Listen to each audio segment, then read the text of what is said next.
വലിയൊരു ഗവർണർക്കെതിരെ പ്രതിഷേധം നടത്തിയവർക്കെതിരെ 124 ഇട്ട് അറസ്റ്റ് ചെയ്യുകയും റിമാൻഡിൽ അയക്കുകയും ചെയ്തിട്ടുണ്ട്. മാത്രമല്ല ഇന്ത്യയിൽ തന്നെ ആദ്യമായിട്ടാണ് ഇപ്പോഴും ജയിലിലാണ്.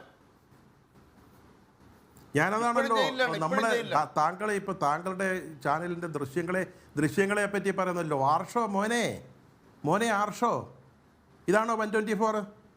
ഇതാണോ 124? ഗവർണറെ അറ്റാക്ക് ചെയ്തവരായി സ്വതന്ത്രമായി രണ്ട് കേസാണ്.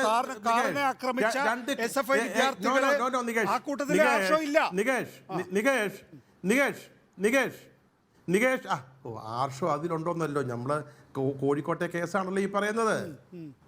കോഴിക്കോട്ടെ എന്താണ് സംഭവിച്ചത്?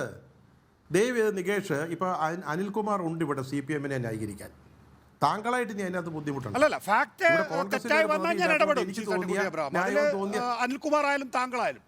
ഞാൻ ഫാക്ട് തെറ്റായിട്ട് പറഞ്ഞില്ലല്ലോ. ആർഷോ തിരുവനന്തപുരത്ത് ഗവർണറെ അറ്റാക്ക് ചെയ്ത കൂട്ടത്തിലുണ്ടെന്ന് ഞാൻ പറഞ്ഞില്ല. ഞാൻ പറഞ്ഞില്ലല്ലോ. അതുമായി ബന്ധപ്പെട്ട കേസുകളിൽ ആർഷോയുടെ എങ്ങനെയാണ് പോലീസ് ഇടപെട്ടത്? 124 ആണോ ഇട്ടത്? 124 ആണോ? അപ്പോൾ ഇതൊക്കെ വലിയ സന്ദേശങ്ങളാണ് നൽകുന്നത്, സമൂഹത്തിന് നല്ല സന്ദേശങ്ങൾ നൽകുന്നു. രാഹുൽ മാങ്കൂട്ടത്തിനെ അറസ്റ്റ് ചെയ്ത് റിമാൻഡ് ചെയ്തില്ലെങ്കിൽ അത് വലിയ സന്ദേശം. ഇപ്പോൾ രാവിലെ വെളുപ്പാങ്കാലത്ത് 2:30 മണിക്കോ 3:30 മണിക്കോ 4:30 മണിക്കോ എത്തുകയാണ് പോലീസ്. കാരണം അകത്തുള്ളതൊരു വലിയ പിടികിട്ടാപ്പുള്ളിയാണല്ലോ. അയാൾ ഭീകരപ്രവർത്തകനാണല്ലോ. അയാൾ ദേശവിരുദ്ധ പ്രവർത്തനം നടത്തിയ ക്രിമിനലാണല്ലോ. ക്രിമിനൽ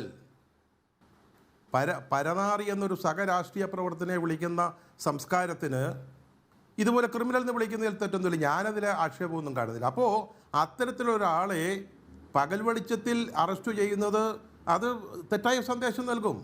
അതുകൊണ്ട് വെളുപ്പാങ്കാലത്ത് വേണം.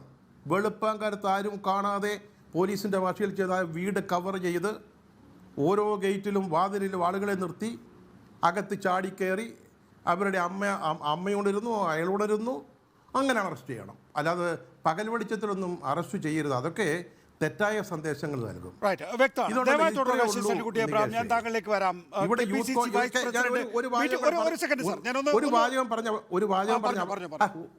ഒരു വാചകം ഞാൻ പറയട്ടെ. താങ്കൾ തിരക്ക് കൂട്ടാതെ. ഇവിടെ ഇപ്പോൾ യൂത്ത് കോൺഗ്രസിനും ആവശ്യമായിരുന്ന ഒരു ഷോട്ട് ഇൻ ദ ആം എന്നൊക്കെ പറയുന്നത് പോലെയുള്ള ഒരു അന്തരീക്ഷം കേരളത്തിലെ പോലീസ് ഉണ്ടാക്കി കൊടുക്കുന്നു. ബുദ്ധിഹീനമായ നടപടി എന്നല്ലാതെ ഇതെന്താണെന്ന് വരും ദിവസങ്ങളിൽ ആരോ